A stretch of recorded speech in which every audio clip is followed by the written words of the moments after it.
Karena mahar di Arab itu 100 juta, kadang mobil Alphard, kadang GMC. Sehingga setelah menceraikan tuh kebayang menarik. Oh enak, dulu saya memberikan itu kan dapat servisnya. Sekarang sudah saya cerai, saya tarik. Kalau mahar di Indonesia kan seperangkat alat sholat. Jadi gak kebayang ada kalimat fala ta'khudhu minhu syai'a, jangan ambil lagi. Kebayang ngambil aja enggak? Apalagi kalau nikahnya sudah 2 tahun kan sudah lusuh sudah. Tapi kalau di Arab itu kebayang karena mahal. Makanya orang Arab suka nikah orang Indonesia karena murah. Jadi bahasa kintoron itu harta yang enggak ternilai. Wa ataitum ihdahunna kintoron, yang enggak ternilai, mahal betul. Itu pernah saya hitung, ada yang mahar itu 400 juta, ya sekira segitu. Nah makanya setelah dicerai Allah memperingatkan setelah kamu kasihkan ya jangan minta lagi. Kenapa pikiran enggak? Karena jumlahnya besar. Kalau di Indonesia kepikiran enggak minta, enggak kepikiran, kecil. Alat sholat kadang 1 juta. 1 juta itu setelah hubungan intim, sebelumnya yang wajib hanya 500. Itu kan enggak kebayang. Makanya susah ngartikan Quran di Indonesia, kadang susah karena kadang terlalu. Itu pernah Sayyidina Umar radhiyallahu anhu pernah bilang begini, wahai para perempuan, mahar itu jangan mahal-mahal, kasihan para lelaki. Itu ada perempuan alimah ya, orangnya alim betul, meskipun nggak pernah sekolah di UI tapi alim gitu. Itu usul langsung gini, ya Amirul Mukminin, laisa dzalika laka ya Amirul Mukminin, waqad qala ta'ala wa ataitum ihdahunna qintaran. Kamu hanya seorang Amirul Mukminin, tidak berhak bikin aturan pembatasan mahar. Allah saja tidak batasi, kenapa kamu batasi?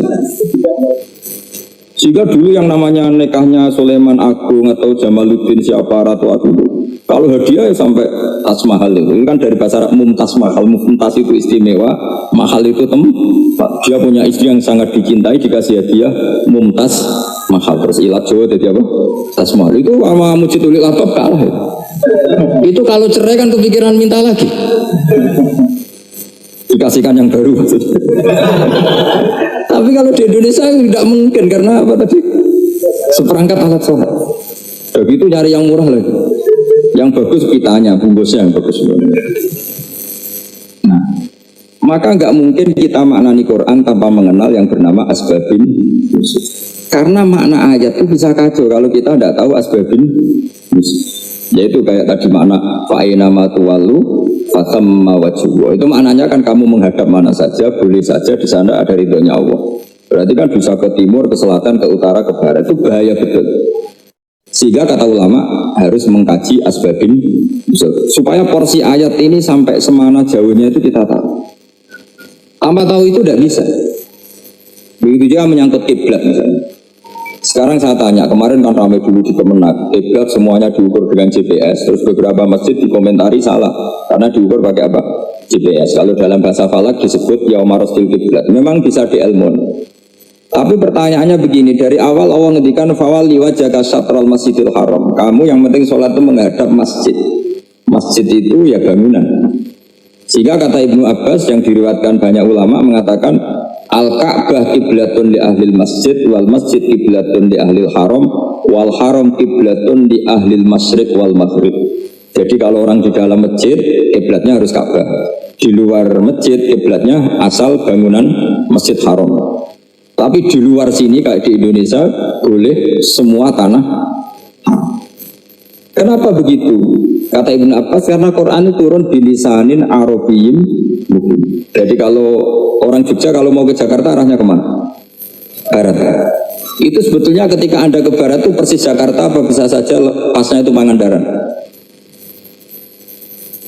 Tapi orang itu akan bilang kalau ke barat ya ke Jakarta. Meskipun presisi Anda tepatnya di Pangandaran. Nah kiblat seperti itu, asal orang menghadap ke barat itu orang sudah bilang ke kiblat. Nggak usah sedetail misalnya harus pas Ka'bah. Saya pernah debat sama tim ahli Kemenak. Nggak bisa Gus, sekarang ada GPS harus tepat Ka'bah. Terus saya bilang gini, kalau teori Anda benar, berarti semua masjid luasnya maksimal 16 meter. Ka'bah itu luasnya hanya 16 meter. Berarti Masjid Ulil Albab yang pojok sana sama pojok sana, kira-kira itu ya sudah tidak kena Ka'bah. Kalau harus tepat, Ka'bah itu kan diameternya hanya 16 sama 18 kalau nggak salah. Berarti semua masjid kalau ingin tepat tepat Ka'bah harus pas 16. Kalau terlalu luas pilihannya harus cekung. Kan jadi aneh. Makanya saya tuh sering Pak, dulu saya ini biasa debat fikih. Kalau di tradisi pesantren namanya Fasul Masail. Saya punya teman yang paling kurang ajar, yang paling saya kenang dalam panjang sejarah. Dulu itu kalau debat fikih itu ya seru. Kalau aturan fikih kan gini, soft paling baik itu kan soft pertama, baru kedua, baru ketiga. Yang paling keren kan soft awal, soft. Terus teman saya bilang gini Pak, ya kalau gitu gini aja Gus, desain masjid itu memanjang utara selatan, biar semuanya soft awal. Gara-gara didesain begini kan ada soft 2, soft 3. Apa susahnya kita bikin mulai awal supaya masjid itu memanjang utara apa? Selatan, supaya semuanya soft awal. Ya kalau ada hukum ya diimplementasikan dalam desain bangunan katanya. Jadi itu kan kacau. Terus akhirnya saya jawab, lalu setelah begitu yang paling afdal siapa? Yang dekat imam. Ya sudah, bikin cekung saja kalau gitu. Artinya gini ya, beragama itu yang sehat. Jadi beragama itu berdasar riwayat. Berdasar riwayat, pernah ada ulama yang hitung Madinah menghadap Ka'bah itu ya tidak pas. Pernah dihitung pakai GPS. Kiblat Madinah ke Ka'bah itu ya tidak pas. Tidak seperti yang pernah dianjurkan Kemenak. Karena apa?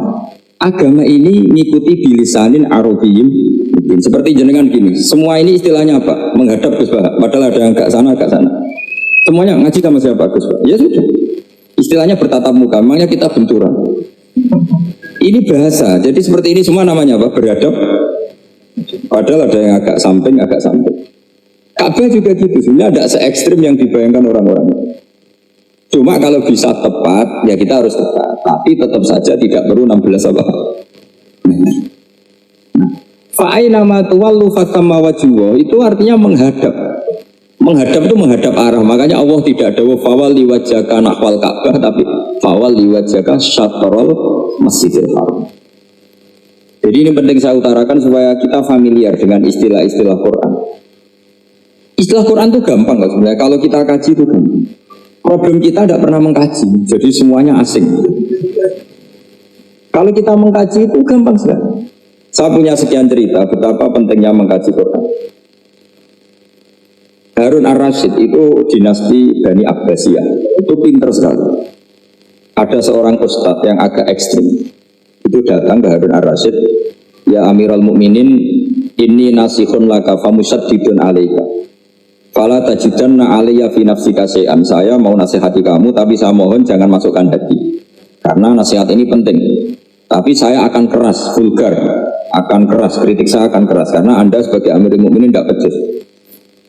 Apa kata Amirul Mukminin Harun Ar-Rasyid? Uskut ya Ustad. Sebagai riwayat uskut ya jahil. Kamu itu Ustad bodoh, tidak usah banyak omong. Terus ditanya, kenapa saya bodoh? Terus dibacakan ayat faqula lahu qawlan layyinan la'allahu yatadzakkaru aw yakhsha. Inna Allaha ta'ala qad arsala man huwa khairun minka ila man huwa syarrun minni. Wa ma'a dzalika qala ta'ala faqula lahu qawlan layyinan. Allah pernah menugaskan seorang yang lebih baik ketimbang kamu, yaitu Musa dan Harun. Musa dan Harun adalah seorang nabi. Kepada orang yang lebih buruk ketimbang saya, yaitu Fir'aun. Itu saja etikanya faqula lahu qaulal layyinan. Kamu kalau ngomong yang halus, yang baik, yang berperadaban, kok kamu sama saya mau kasar?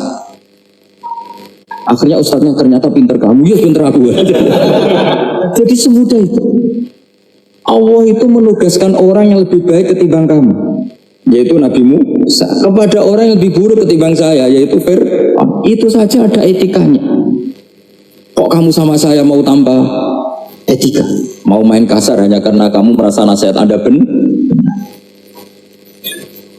Jadi gampang sekali memahami Quran. Tapi lagi-lagi memang bagi ahlinya. Tapi ini saya bantu supaya sampai jadi ahli apa? Quran. Meskipun ngajinya sebulan sekali. Ya sebulan sekali tidak punya kitabnya. Sudah.